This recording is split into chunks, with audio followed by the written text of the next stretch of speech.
ចំពោះការបញ្ហាជើងខ្ញុំគឺមានការពិបាកធ្វើដំណើរបន្តិចតួចគឺ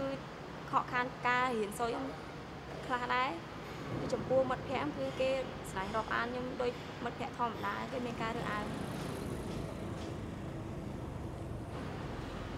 ចង់បានគឺបំផុតរបស់ខ្ញុំគឺលុយឯងជួយទៅចង់បានលុយឯងនៅស្រាប់អង្គលក្នុងគ្រួសារពួកខ្ញុំគឺមានតែអង្គការហ្នឹងគប់គង់ខ្ញុំដូចខ្ញុំនិយាយពីដើមអញ្ចឹងការសម្ភារៈសិក្សានិងសម្លៀកបំពាក់ស្បែកជើងនិងថវិកាប